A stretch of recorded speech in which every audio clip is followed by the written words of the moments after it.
He's back. Breakdown temporarily over, although meltdown still very much going on. Prince Harry taking the coin, being paid probably about $500,000 to make a surprise New York appearance, open up apparently about his journey from duty to purpose. But I've got to take you through this because you know we've been reporting on the fact that this guy is not well. He is vacant. He has lost any sense of who he really is. But the lines that he's now peddling are just pathetically dumb. So here's how people have sold this. Prince Harry made a special appearance at the Nexus Global Summit in New York City. The Duke of Sussex shared his journey of service, being born into a life of service, but moving from having to serve to wanting to serve. He also urged others to use their platforms for something greater than ourselves.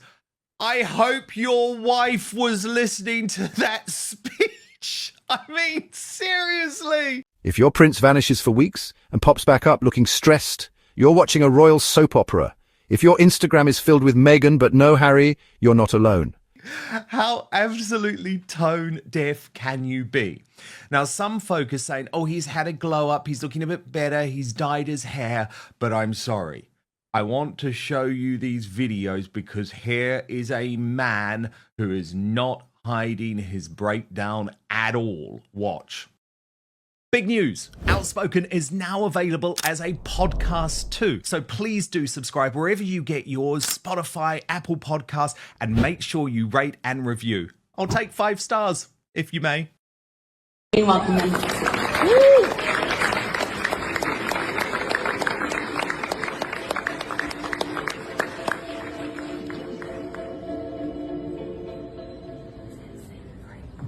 Hi everyone. Hi iPhones. Can we just think about this for a second? Like, here is the guy who at one point thought he was going to be changing the world, literally being introduced like a head of HR, turning up for a lunchtime meeting at a corporate with a whole load of people who've paid to be there and actually can't really be bothered. And then these are the types of gems that you get when you pay Prince Harry 500,000 buckaroos. I think that the longer that we are on planet Earth, the more experience we have. So, the longer we are on planet Earth, the more experience we have. Thanks, Einstein. I mean, seriously. And then, of course, having used up every old trope that he possibly could, he turns back to the one that simply isn't true. Meghan Markle, my wife, being the most trolled human being in the world. For all the work that we collectively are doing and all the progress that we're achieving, that as the digital world is not done responsibly, that it's going to turn back that progress. And we see it now, especially with climate change. So that became a focus. And then we started to meet a lot of parents who had lost their kids to social media, majority through suicide. And that's when it started to really make sense for us. And going back to your initial question, one of the pieces to why the digital world was so important to us is because my wife in 2018 was the most trolled person in the world. So there was a lived experience in that, but at no point did we suddenly think, okay, well, let's go and let's take. And meanwhile, that most trolled woman in the world who has the biggest army of trolls actually doing her dirty work on a daily basis, including against Catherine, the King, and Camilla, and the late Queen, and me, and God knows who else. She doesn't seem too concerned about being trolled. Because, you know, we get Meghan on the beach. This is like the Tig Meghan. Because look at this. Back in 2016, and full credit to Meghan's mole for finding this, and they posted back in 2016, Meghan went on a trip to Tulum, Mexico, and shared several of the photos on Instagram and the Tig. In 2025, after leaving the royal family, Meghan Markle is back to her old antics and never evolves as a person, forever stuck and forever being basic. Brittany from the Royal News Network. So good to have you here. So Harry's back. No one cared. No buzz about him being in New York. No real tabloid interest. Didn't really say anything interesting. But Brittany, he looks like a man who is haunted by the failure of his own life. Am I being unfair?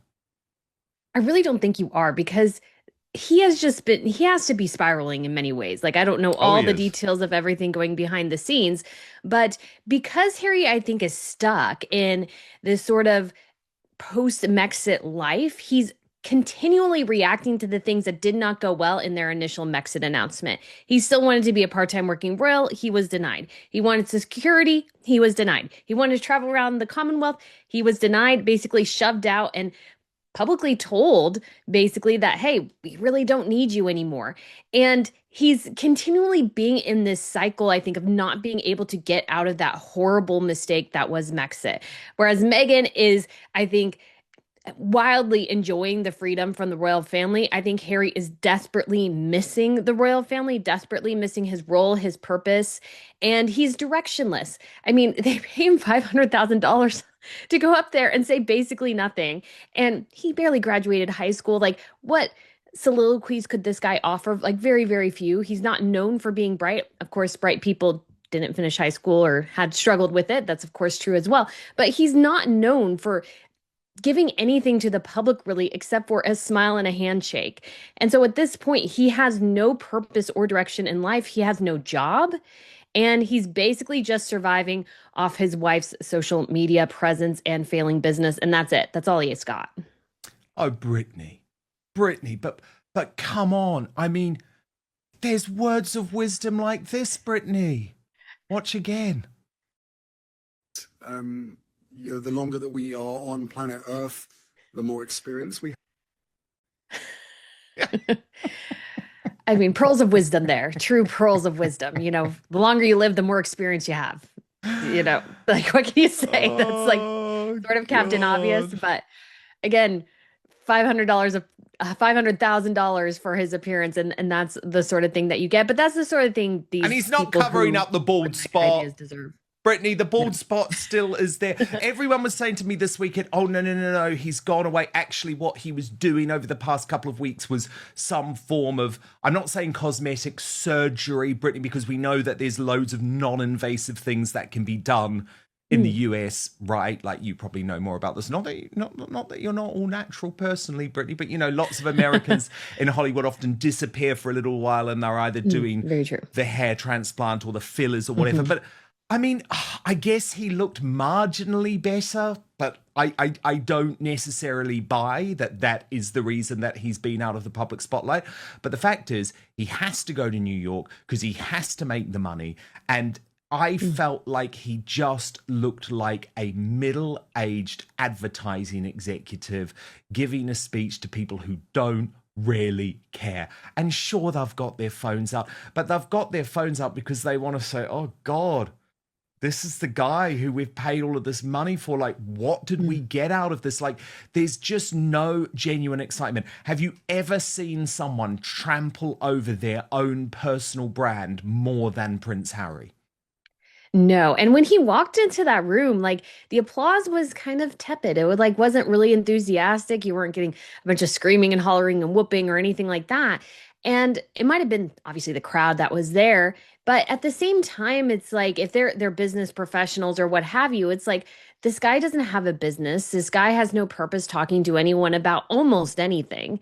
And he's just basically a marionette. He's just there to share his talking points, mostly provided by his wife, and try to attempt to look like he's saving the world, when literally he's just going over ground that's already been done before, and he can't offer anything new in the space whatsoever, except to say, my wife was so trolled. You know, poor Meghan, who has her own troll squad that she activates all the time and loves to rile up. So it's like, he's so deluded at this point. I mean, just on the basis of, I don't even think the guy has a connection with reality at this point. Why would you even listen to somebody who's so unconnected from the real world and can't even recognize when he does an interview with the BBC, basically calling out his father, telling the world how horrible his father is for not getting him security. And then he's shocked that his father doesn't want to meet with him or speak with him. It's like, why would you even talk to this guy? He just has nothing, I think, worthwhile to say, share, or definitely no pearls of wisdom to give out. Absolutely not. No pearls of wisdom whatsoever. And I mean, as Meghan's mole also pointed out about this, Prince Harry went from being a respected member of the royal family to making $125,000 to $250,000 a pot, so Meghan can continue pretending to be a businesswoman loser, which might sound tough, but I mean, there is something just quite awful about this, given the opportunity that he had. And if you're sensing drama, congratulations. You've got a sixth sense for scandal, let's be honest. No one expected Harry's grand return to be this awkward. After weeks of silence and wild rumours, he's finally back. But instead of the confident prince, we get public rambling and empty stares. Where's the media frenzy? Where are the adoring fans? Even his famous friends are keeping their distance. Insiders whisper about marital trouble and private breakdowns. And yet Harry keeps doubling down on the same tired stories about Meghan, hoping we'll all just believe him again. Exactly, because if you look at their initial post-Brexit signing the big deals with Netflix and Spotify, I mean, if they had played their cards right, they could have had this immense success. They could have been rolling in the money if they had really, could create decent creative projects. Harry could have started a podcast or something like that. But the two of them are so inept and so unqualified for what they're doing that basically he has to resort to shilling his name and getting empty money to go on. And so somebody can say, oh, we had Prince Harry there. That's the only job this guy can have. He has burned so many bridges. Him and his wife are not trusted by so many people, probably even within the industry. Like they'll subtly associate with them, but not too close, because Harry and Meghan, of course, are more than willing to spill the dirty laundry when it suits them. And so because of that, he has nothing else at this point except to go wherever the money is going to lead him. And that was always the danger of Netflix, is that if Harry and Meghan had nothing else, they would just always resort to betraying the royal family and shilling the names the Duke and Duchess of Sussex for money, which was not why they were given those titles. They were given those titles to be working members of the royal family. And given that they're not that, I mean, again, we should go down the path Charles should investigate, and so should William and Parliament, stripping the titles, because they are going to use those until the end of time in order to make money, because as they've proven, they have no talent to do anything else. Brittany, what do you make of Meghan's return to Instagram? To a couple of moments over the weekend that I want to go through. I think this was all time to ensure that she didn't directly compete with the Jeff Bezos wedding, which I do want to come to in a little moment. She didn't directly compete, but she just reminded everyone she was still there. But this beach picture, clearly based on something she had done on the TIG a decade beforehand, and sort of typically meaningless, like that weekend feeling. As we keep saying, this is very Pinterest. It's very much not authentic in any way. No, and it's highly boring. Like, I saw the pictures because I follow her just for business purposes and journalistic purposes and those sorts of things. And I'm like, can you do anything else? Like, seriously? I mean, at least the baby mama video, at least, I mean, it was horrible in so many ways, but at least it showed that she could get traction in one way or another. But this is boring, banal stuff. She has no original ideas. I mean, even the baby mama dance was copied from TikTok. She has no original thought whatsoever. And Meghan's mole is especially right there. All she can do is regurgitate the things she's done before. She did not evolve at all despite marrying into the royal family. She's still a basic Instagram influencer. That was always her level. She has proven that she doesn't have the class, the tact, the intelligence, I think, in some ways, to be a royal, to be quite honest, and definitely not the class, of course. She just cannot get there. She is just completely and utterly thriving in her mind on Instagram when I really think half the followers are just hate following her.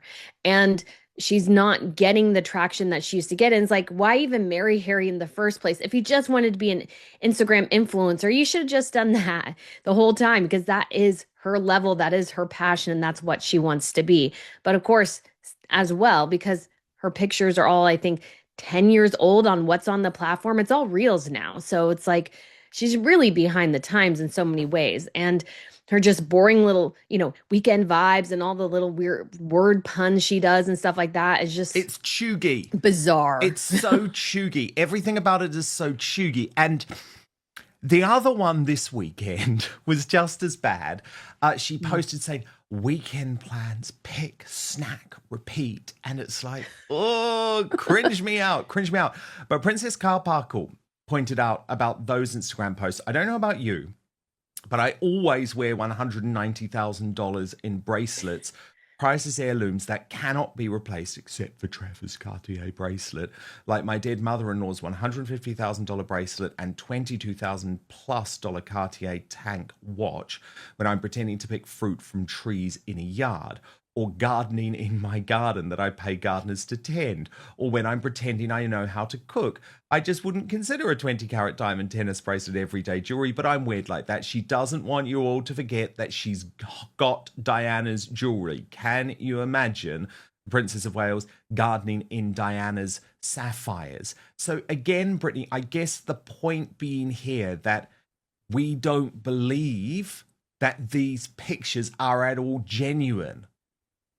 No, you can 100% see these are completely fake and contrived. I think somebody else pointed out too, which is that she's picking seemingly, I think it's supposed to be an apricot tree or something. And somehow she found the only ripe one because all the others are out of season. They're still green. And so it's like she probably got one from the store and is pretending to pick it, which would be so Meghan. She's so completely fake. And in this modern era, really authenticity is key for your platform. You have to have this air of authenticity.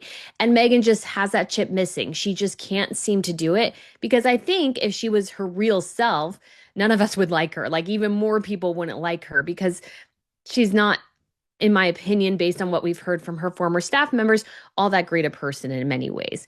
And so she has to fake everything. And she is definitely not tending that garden fully. She has, I'm sure, a whole slew of staff people. And I mean, it took her forever to even acknowledge that she has a nanny when we all know she had to have a nanny. There was just no way. But Meghan just wants to fake it all the time. She doesn't want to be real. Don't think she really cooks all that much. She even said multiple times, I use takeout, and try to make it look pretty. So I think the real Meghan is not as at all interested in the products she's producing. And I don't think she uses any of them, hence why she never shows us her using any of her own products. And so it's like, why would anybody buy her stuff if she's not using it? It boggles the mind. Yes, and of course, we know all of these pictures, Brittany, they're not taken by Harry. They're taken by a close photographer friend, Jake Rosenberg. Now, Meghan Small pointed one other thing out this weekend, Brittany, which I thought was very interesting to look at going into her fury, or their fury, over not being invited to Jeff Bezos and Lauren Sanchez's wedding. Prince Harry and Meghan Markle announced their engagement on November 2017. 8 years later, this is what they look like. Is this Meghan's idea of thriving? And of course, visually, that they're not looking great. And sometimes a picture does speak 1,000 words. And of course, Meghan's whole plan of moving to Montecito was to be part of that set, part of the Lauren Sanchez set. And to begin with, Brittany, it seemed to be going well. You remember Doria Ragland even posed up with Kris Jenner and Kim Kardashian at a Lauren Sanchez event in Hollywood. But when push came to shove, and when Lauren Sanchez had to make the decision about what celebrities to invite to her Vogue wedding in Venice, Harry and Meghan did not make the cut. And they did not make the cut, Brittany, because she's not stupid enough to pull down her very much developing brand by this couple. And to me, the fact that Harry and Meghan were not in Venice says so much about their acceptance amongst the set that they were so determined to be part of. I mean, I think both sets of people are absolutely horrendous, to be honest. And this wedding was very tacky in a lot of ways. But do you understand why this is such a blow to Meghan Markle, having to see all these people who she hoped to be a part of her life turning up when she was not there? Because, of course, Oprah Winfrey was there and Gayle King was there. Meghan, when she came to Hollywood post-Brexit, I mean, she definitely had stars in her eyes. And she figured that with this royal title, she would finally achieve what she could not as an actress, which is success in the mainstream industry there in Los Angeles. Yet she had a bit part on Suits, but it wasn't a Oscar-winning role. She had no respect within the industry whatsoever. And so with this royal title in tow, I mean, I think that's the whole reason she married Harry, was for that title to sort of buy respect in Hollywood. But unfortunately, her and Harry have proven is that they're not a success story.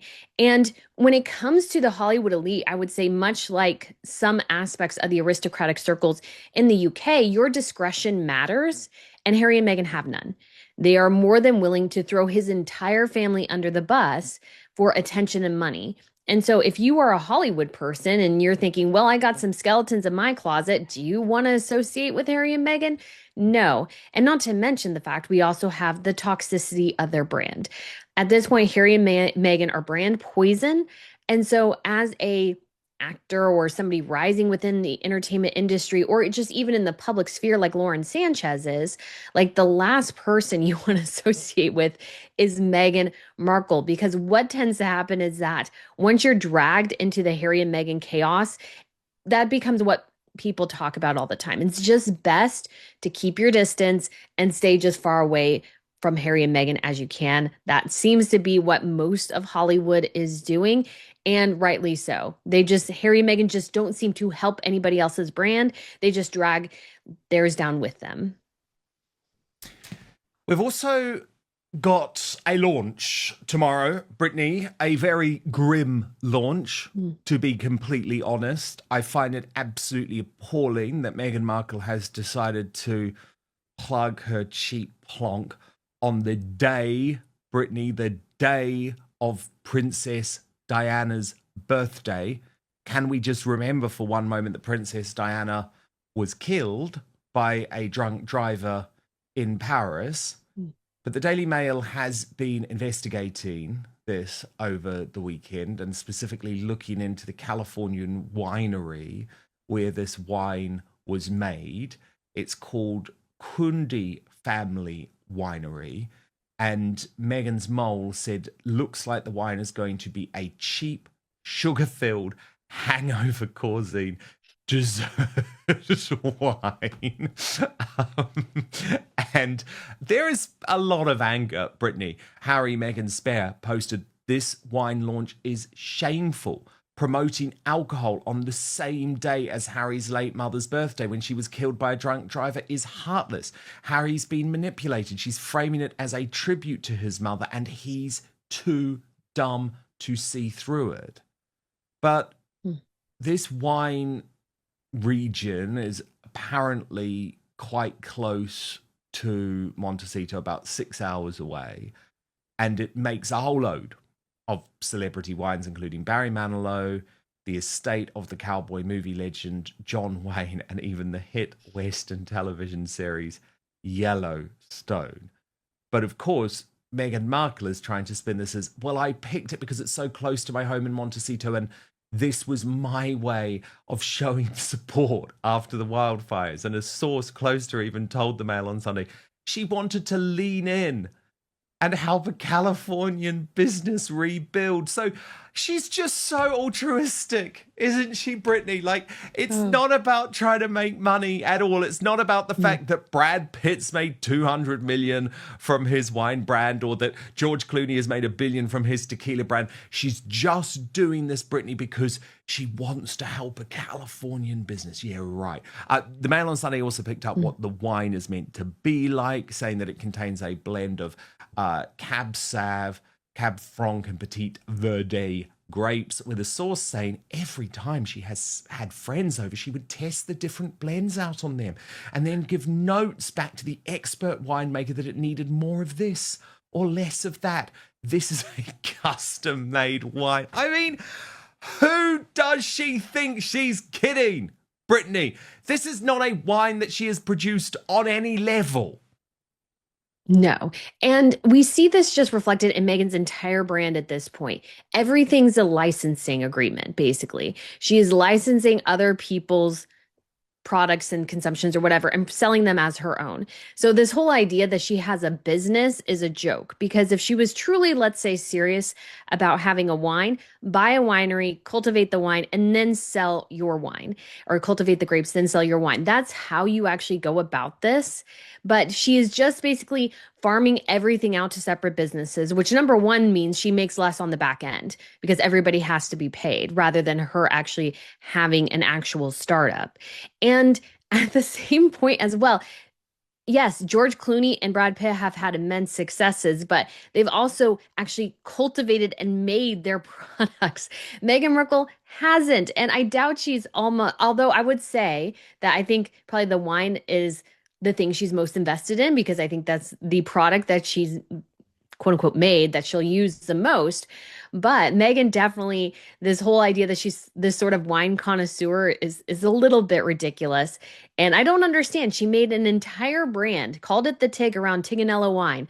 Why doesn't she just make a wine like that? Why make rosé? And especially considering how Diana passed away, why in the world are you selling a wine on your mother-in-law's birthday who died in a drunk driving accident? Like, just the heartlessness there and the lack of tact in that situation is just absolutely insane, and just should be, Harry should see that as totally offensive, and that he doesn't is kind of horrible on him. It's absolutely awful on him. Of course, there's going to be a lot that we find out tomorrow, Brittany, because like most of these Kunde wines are apparently pretty cheap. Like they tend to retail for about $25. Well, okay, let's see what Meghan Markle is charging for them. The truth, his brand is fading fast. Each appearance feels less like a comeback and more like a cry for help. Meghan, meanwhile, is busy curating her reality, one picture-perfect post at a time. So, what do you think? Is Prince Harry hiding a meltdown, or is the drama just getting started? Drop your thoughts in the comments. Hit subscribe for more royal reality checks. No sugarcoating, just the facts. Stay sharp, stay skeptical.